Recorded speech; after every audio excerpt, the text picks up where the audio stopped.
Shalom, saudara-saudara yang terkasih dan diberkati oleh Tuhan. Kita bersyukur hari ini untuk berkat Tuhan yang sungguh luar biasa. Karena itu, mari kita memberikan waktu kita untuk Tuhan. Kita angkat pujian, jangan lelah.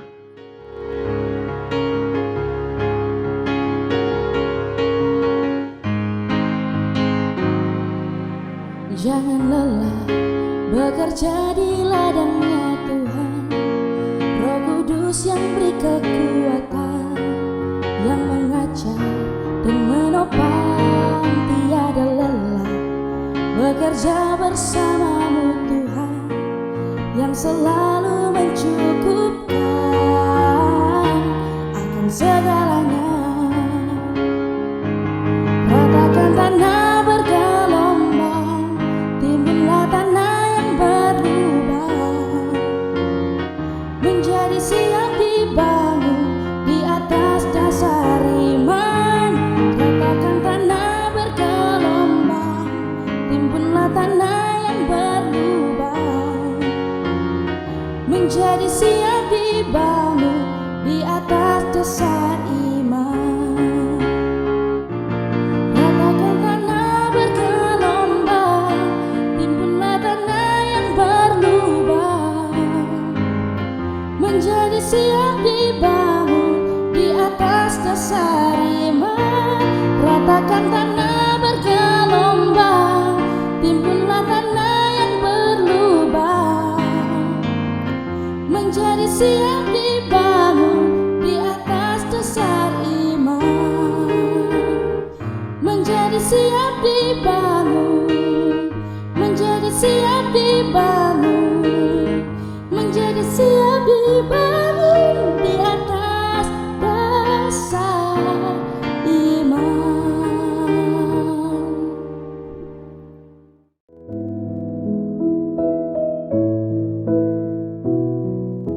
Mari kita berdoa.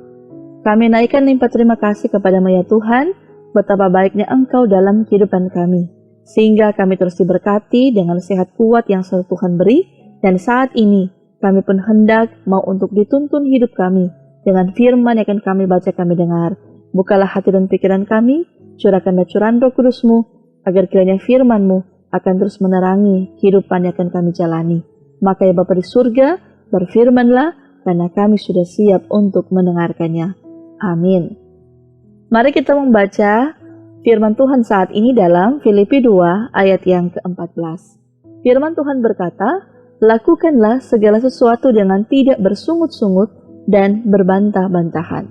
Tema perenungan kita, jangan bersungut-sungut dan berbantah-bantahan. Saudara-saudara, pernahkah kita menghitung berapa kali kita bersungut-sungut dalam satu hari? Bangun pagi, kita bisa bersungut-sungut karena masih mengantuk. Mau bekerja, bersungut-sungut karena macet. Di rumah, bersungut-sungut karena pekerjaan tidak selesai-selesai. Di tempat kerja, kita seringkali bersungut-sungut karena begitu banyaknya tugas. Bahkan, dalam pelayanan pun kadang kita berkata, kenapa saya lagi? Yang menarik, kita sering lupa menghitung berkat Tuhan, tetapi sangat cepat menghitung masalah kita. Kita lupa berkata, Tuhan, terima kasih karena saya masih hidup, tetapi kita cepat berkata, Tuhan, siapa boleh begini? Kita lupa bersyukur karena masih memiliki keluarga, kesehatan, pekerjaan, dan kesempatan melayani, tetapi perhatian kita justru tertuju pada apa yang belum kita miliki. Karena itu, hari ini, firman Tuhan memberikan teguran yang sederhana, tetapi sangat dalam. Lakukanlah segala sesuatu dengan tidak bersungut-sungut dan berbantah-bantahan. Saudara-saudara, Paulus menyampaikan perkataan ini kepada jemaat Filipi bukan dalam keadaan yang mudah. Paulus sendiri sedang menghadapi penderitaan. Namun, di tengah keadaan yang sulit, ia tetap mengingatkan jemaat untuk melakukan segala sesuatu tanpa bersungut-sungut dan berbantah-bantahan. Paulus tidak berkata bahwa orang percaya tidak akan mempunyai masalah. Ia juga tidak berkata bahwa kita tidak boleh lelah atau kecewa. Tetapi Paulus mengingatkan agar masalah jangan sampai menguasai hati kita dan keluar menjadi sungut-sungut serta pertengkaran. Bersungut-sungut dimulai ketika hati dipenuhi dengan ketidakpuasan. Kita mulai berkata, kenapa harus saya? kenapa hidup saya begini, kenapa orang lain lebih enak. Akhirnya kita lebih banyak melihat kekurangan daripada berkat, lebih banyak melihat masalah daripada pertolongan Tuhan. Begitu juga dengan berbantah-bantahan. Kadang kita tidak sedang mencari kebenaran, tetapi hanya ingin membuktikan bahwa kita yang paling benar.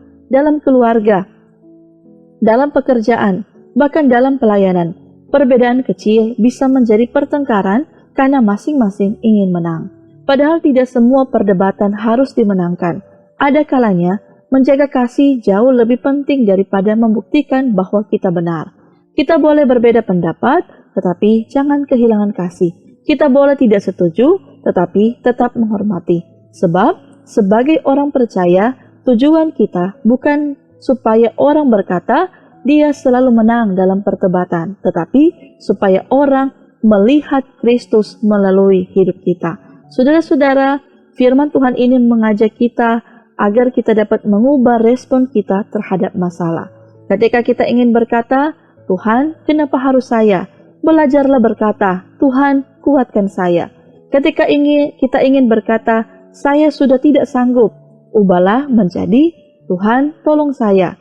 Ketika keadaan tidak sesuai dengan keinginan kita, jangan langsung bersungut-sungut, tetapi bawalah semuanya kepada Tuhan dalam doa. Sebab orang percaya bukanlah orang yang tidak mempunyai masalah. Orang yang percaya adalah orang yang tahu kepada siapa ia membawa masalahnya.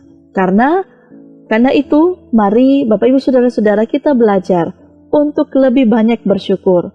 Jangan hanya menghitung apa yang belum kita punya, tetapi hitunglah apa yang sudah Tuhan berikan. Kita masih hidup, masih diberikan keluarga, masih diberikan kesehatan, masih diberi kesempatan untuk bekerja, beribadah, dan melayani. Semua itu adalah kasih karunia Tuhan. Kadang kita terlalu sibuk meminta Tuhan menambah berkat, sampai lupa mensyukuri berkat yang sudah ada. Kalau hati kita dipenuhi ucapan syukur, kita akan menyadari bahwa ternyata Tuhan sudah melakukan begitu banyak hal dalam kehidupan kita. Saudara-saudara, mungkin hari ini ada yang sedang menghadapi masalah keluarga, ada yang lelah dalam pekerjaan, ada yang kecewa dalam pelayanan, atau ada pergumulan yang hanya Tuhan yang tahu. Firman Tuhan hari ini tidak mengatakan bahwa masalah itu tidak ada, tetapi Tuhan mengingatkan, jangan bersungut-sungut dan berbantah-bantahan. Jangan biarkan masalah menguasai mulut kita, biarlah iman menguasai hati kita. Jangan biarkan kecewaan menguasai perkataan kita, biarlah ucapan syukur memenuhi mulut kita. Jangan biarkan perbedaan memisahkan kita, biarlah kasih Kristus mempersatukan kita. Mari kita ingat satu kalimat ini, kurangi sungut-sungut, perbanyak syukur, kurangi perdebatan, perbanyak kasih, sebab ketika kita tetap bersyukur di tengah kesulitan, tetap mengasihi di tengah perbedaan, dan tetap percaya di tengah pergumulan, hidup kita menjadi kesaksian bahwa Kristus benar-benar hidup di dalam kita. Tuhan memberkati kita sekalian. Amin. Mari kita berdoa. Terima kasih ya Tuhan, kami panjatkan kepadamu ketika kami boleh dibekali lagi dengan firman. Kami diingatkan supaya hidup yang Tuhan beri, agar kami mau untuk selalu bersyukur, bukan bersungut-sungut, bukan berbantah-bantahan. Karena itu ya Tuhan, bimbinglah dan tuntunlah kami, agar kami semakin hari semakin mau untuk bersyukur dengan segala apa yang kami miliki, dengan segala apa yang boleh kami lakukan dan kami kerjakan, bahkan dengan segala apa yang kami hadapi dalam kehidupan ini. Dan saat ini ya Tuhan, bermohonlah kami kepadamu. Kiranya Tuhanlah senantiasa memberkati kehidupan kami semua, pribadi kami, keluarga kami. Kiranya sukacita, kedamaian, dan damai sejahtera yang berasal daripada Tuhan menuntun dan mengarahkan kehidupan kami. Dan kami pun bermohon, diberkatilah juga setiap pekerjaan kami, usaha, dan studi yang kami jalani. Kiranya semuanya pula dalam pemeliharaan penyertaan Tuhan. Saudara-saudara kami juga yang sakit, yang dalam pergumulan, yang beban berat, bahkan dengan gumul yang mereka hadapi, tolonglah mereka ya Tuhan. Biarlah pertolongan Tuhan membawa mereka untuk semakin hari semakin dipulihkan lewat kebaikan Tuhan, membawa juga mereka untuk benar-benar bisa menjadi alat berkatnya Tuhan untuk bersaksi bagaimana kebaikan Tuhan yang sungguh sempurna yang mereka nikmati dalam perjalanan kehidupan mereka. Dan karena itu ya Tuhan, biarlah kehidupan kami di sepanjang hari ini semuanya dalam kendali-Mu ya Tuhan. Maka inilah doa kami di dalam nama Tuhan Yesus yang telah mengajarkan kami untuk berdoa bersama-sama. Bapa kami yang di sorga, dikuduskanlah nama-Mu, datanglah kerajaan-Mu, jadilah kehendak-Mu di bumi seperti di sorga. Berikanlah kami pada hari ini makanan kami yang secukupnya, dan ampunilah kami akan kesalahan kami, seperti kami juga mengampuni orang yang bersalah kepada kami. Dan janganlah membawa kami ke dalam pencobaan, tetapi lepaskanlah kami daripada yang jahat. Karena Engkau yang punya kerajaan dan kuasa dan kemuliaan sampai selama-lamanya. Amin. Demikianlah untuk perenungan kita di saat ini. Tuhan memberkati kita sekalian.